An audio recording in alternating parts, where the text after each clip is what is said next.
नमस्कार। Indian polity इतनी simple तरीके से और बेहतरीन क्लास नोट्स के माध्यम से आप पढ़ रहे हो। बहुत खुशकिस्मत हो आप लोग। Yes sir. कितने बेहतरीन क्लास नोट्स को आप इतनी सिंपल तरीके से पढ़ रहे हो। छोटी छोटी वीडियो है, सब समझ में आ जाएगा। इससे पहले कौन सा लेक्चर था बताइए? 6 ये कौन सा लेक्चर है? 7th लेक्चर है। और आज के इस वीडियो में 1861 का भारत परिषद अधिनियम पढ़ेंगे। Indian council act of 1861। अभी तक आपने क्या देखा? 1858 से क्या? अरे नोट्स काहे बना रहे हो यार? हेडिंग से लिख रहे हैं। नो हेडिंग होडिंग बाद में देखना। ये notes already Shri education application पर अवेलेबल हैं। SHRIEDUCATION एप्लीकेशन डाउनलोड कर लो, वहां पे पड़े हुए हैं। Yes sir. नोट्स और बाद में बनाना होगा तो बाद में बनाना। Okay sir. अभी फिलहाल ऐसे समझो। तो 1861 भारत परिषद अधिनियम। इससे पहले 1858 का भारत शासन अधिनियम देखा था आपने। आपने देखा कि भैया हो क्या रहा है कि ईस्ट इंडिया कंपनी से शासन छीन लिया। अब हमारे ऊपर किसका रूल आ गया? ब्रिटिश पार्लियामेंट का। ब्रिटिश पार्लियामेंट का रूल आ गया, या कहा जाए ताज का शासन आ गया। कब से? 1858 से। ये कब तक रहेगा? 1861। 1947 तक रहेगा यार। 1947 जब देश हमारा जब तक आजाद नहीं हो तब तक हमारे ऊपर कंपनी ने ब्रिटिश पार्लियामेंट ने रूल किया ना। हाँ। अब वो जो हमारे ऊपर टैक्स लेकर सॉरी एक्ट लेकर आई है, कानून लेकर आई है समय समय पर, उसी को हम पढ़ रहे हैं। Yes sir. ताकि हम तुलना करते रहें। जो हमारा संविधान जब हम पढ़ेंगे तो हमें तुलना करने में मजा आए, भैया पहले क्या सिचुएशन थी और आज कितना डेवलप हो गए हम। Okay sir. यही तो उद्देश्य हमारा पढ़ने का। यस। अब देखिए ये ऐसे हैं, एक्ट ऐसे हैं ना, किसी एक नोड को आप पकड़ लेंगे, एक गांठ को पकड़ लेंगे, एक एक्ट को पकड़ लेंगे तो सारे याद हो जाएंगे, क्योंकि आपको पता समय समय पर क्या क्या परिवर्तन हो रहे हैं। Yes sir. ठीक है, ठीक है। अभी 1861 का भारत परिषद अधिनियम, सबसे पहले दिमाग लगाकर सोचिए। इससे पहले सर आपने बताया था भारत शासन अधिनियम। Yes sir. हमारे ऊपर वो शासन कर रहे हैं, इसलिए भारत शासन अधिनियम हमने 1858 का ब्रिटिश पार्लियामेंट ने बना दिया। लेकिन अभी 1861 भारत परिषद अधिनियम क्यों कह रहे हैं? क्योंकि इंडियन काउंसिल या भारत परिषद का गठन हो चुका है। अरे भूल गए क्या? 15 लोगों की टीम थी भारत परिषद, हाँ। इसका गठन हो चुका है। हाँ। अब ये बिल पेश कर रही है, अधिनियम पेश कर रही है ब्रिटिश पार्लियामेंट में कि क्या क्या प्रावधान किए जाने चाहिए। Yes sir. अब वो कानून बन जाएगा तो भारत परिषद अधिनियम उसी के नाम से जाना जाएगा, yes sir. Indian council act. Okay sir.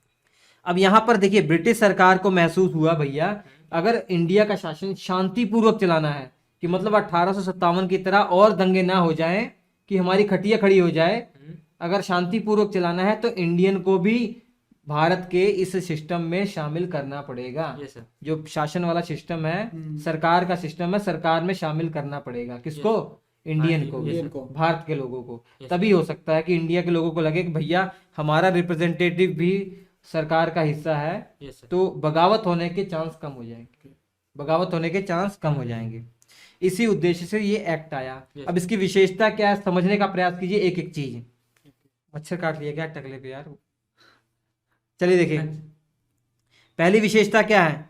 Viceroy की विधान, हंसो मत, वायसराय की जो विधान परिषद है, इसमें पहली बार भारतीयों को गैर सरकारी सदस्य के रूप में जोड़ा गया। Yes sir. मतलब सरकारी नहीं है। हाँ, गैर सरकारी सदस्यों के रूप में जोड़ा गया। एडिशनल मेंबर थे। मैं आपको समझाता हूँ पूरा अच्छे से, देखिए ये अच्छे समझिए। पहले मैं इसको जूम कर दूं, एक बार थोड़ा समझने का प्रयास कीजिए। देखिए पूरा आ रहा है ना, एक बार समझने का प्रयास कीजिए। वायसराय और उनकी कार्यकारी परिषद, विधान परिषद क्या थी। देखिए सबसे पहले मैंने आपको 1833 के एक्ट में दिखाया था। सर आपने बताया था 1833 के एक्ट में कि एक वायसराय है, वायसराय, इनकी पहले केवल कार्यकारी परिषद होती थी, पहले केवल कार्यकारी परिषद होती थी, लेकिन अब इनके पास विधान परिषद भी है। विधान परिषद तो मतलब कानून बनाने वाला जो सिस्टम है, एक अलग से सिस्टम बना दिया गया, विधान परिषद। ये कब से बनाया गया? 1833 से। इससे पहले वायसराय की केवल एग्जीक्यूटिव काउंसिल थी, वही शासन करती थी, वही कानून बनाती थी छोटे लेवल पर। हालांकि बाकी मेन कानून तो ब्रिटेन की पार्लियामेंट से बनकर आते थे।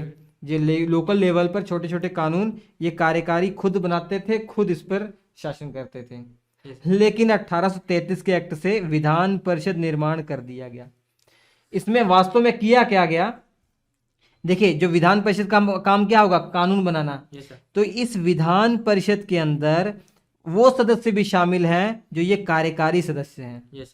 मतलब विधान परिषद में कौन कौन से सदस्य होंगे, एक तो कार्यकारी जो परिषद है, एग्जीक्यूटिव काउंसिल है जो बहुत इंपॉर्टेंट बहुत खास होते हैं, वायसराय के द्वारा नॉमिनेट किए जाते हैं, वो भी शामिल हैं, प्लस कुछ एडिशनल मेंबर।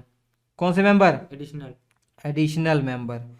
तो यही तो कहा गया, वायसराय की परिषद में कुछ एडिशनल मेंबर को मिलाकर एक विधान परिषद बना दिया गया, ऐसा कहा जा रहा है। तो इसका मतलब ये है कि एडिशनल मेंबर को मिलाकर और जो कार्यकारी जो परिषद है, ये कार्यकारी परिषद है, इन दोनों को कॉम्बिनेशन ही विधान परिषद कहलाता है।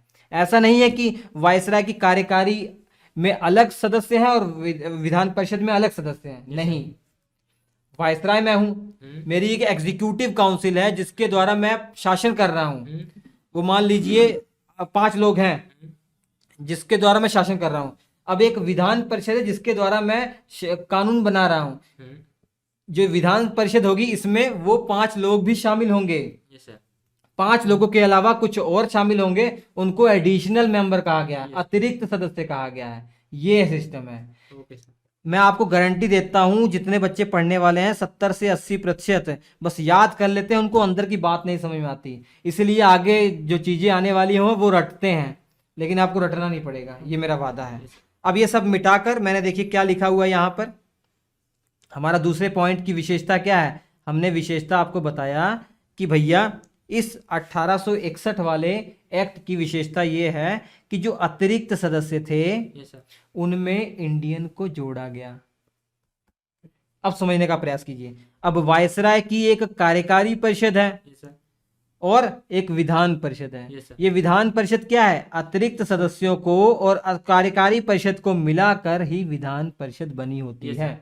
मतलब विधान परिषद के अंदर ही कार्यकारी परिषद के सदस्य हैं। मतलब अगर मैं ऐसा लिखने का प्रयास करूं, यहाँ देखिए दिखाई दे रहा, हाँ, अगर ऐसे मैं लिखने का प्रयास करूं, ये पूरी की पूरी क्या है, विधान परिषद। इसके अंदर अतिरिक्त, हाँ, इसके अंदर अतिरिक्त, इसके अंदर एग्जीक्यूटिव काउंसिल मतलब कार्यकारी परिषद, और यहाँ पर अतिरिक्त, दोनों अंदर ही हैं। ठीक है, अंदर ही हैं। और यहाँ पर वायसराय भी अंदर ही हैं, क्योंकि वायसराय भी तो उस विधान परिषद के सदस्य हैं। और वैसे ही तो भैया देखो आज प्रधानमंत्री हैं, दिखाई दे रहा, प्रधानमंत्री हैं, प्रधानमंत्री की मंत्री परिषद है, ठीक है, नहीं दिखाई दे रहा है थोड़ा सा, चलो ठीक है। मतलब यहाँ पर पीएम है और पीएम की एक मंत्री परिषद है, एमपी मतलब मंत्री परिषद है, और इसके अलावा संसद भी तो है, संसद जिसके द्वारा कानून बनाया जाता है। लेकिन ये जो मंत्री परिषद के सदस्य होते हैं ये संसद के भी सदस्य होते हैं ना, समझ में आया कि नहीं। मतलब संसद को मैं ऐसे लिख सकता हूं, संसद भैया ये बड़ी है, इसी के अंदर मंत्री परिषद भी आती है, इसके अंदर जो बाकी एडिशनल मेंबर सब हैं वो आ जाते हैं, इसी के अंदर प्रधानमंत्री भी आ जाते हैं, क्योंकि वो खुद संसद का सदस्य होते हैं। हमारे नरेंद्र मोदी किसका सदस्य हैं, लोकसभा का सदस्य है। ठीक है, अब समझ में आया, अब कोई डाउट नहीं रहना चाहिए। अब डाउट हुआ तो भैया बहुत मुश्किल हो जाएगी। अब यहां पर आपको क्या समझ में आया, वायसराय है, दिखाई दे रहा, और वायसराय की एग्जीक्यूटिव काउंसिल, और एग्जीक्यूटिव काउंसिल के जितने लोग हैं इसके अलावा कुछ अतिरिक्त सदस्यों को जोड़कर एक विधान परिषद बनाई गई। कुछ अतिरिक्त सदस्य जोड़कर, केवल अतिरिक्त सदस्यों की ही विधान परिषद नहीं है, अतिरिक्त सदस्य प्लस कार्यकारी मिलाकर विधान परिषद बनी।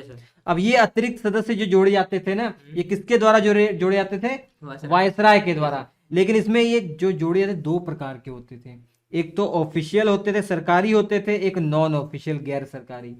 मतलब एक ऐसे सदस्यों को कुछ चुन लिया जाता था जो सरकार का हिस्सा है, मतलब मिलिट्री में कोई अधिकारी हैं या सिविल सर्वेंट हैं, ठीक है, जैसे आईसीएस अधिकारी हैं उनको चुन लिया जाता किसी पद पे रहते थे, हाँ, सरकारी पद पर। और गैर सरकारी कोई सरकारी नौकरी वाले नहीं हैं, उनको चुना गया।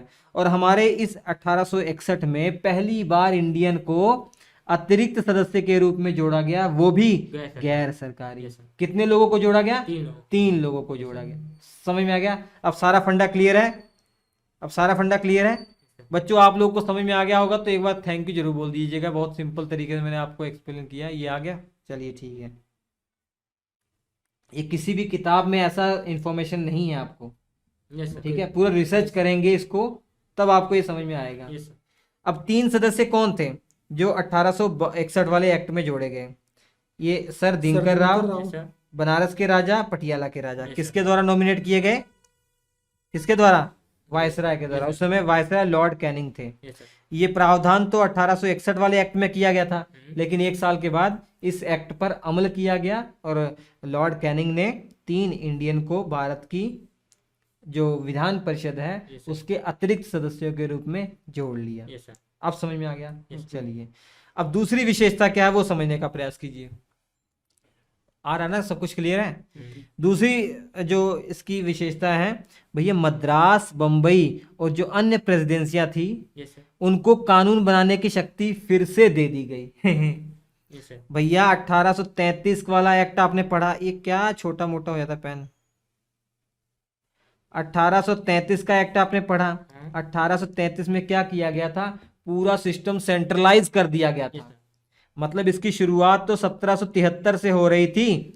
1773 से जब ईस्ट इंडिया कंपनी का शासन था तो धीरे धीरे केंद्र को वो मजबूत करना चाह रहे थे, कर रहे थे, सिस्टम सेंट्रलाइज कर रहे थे।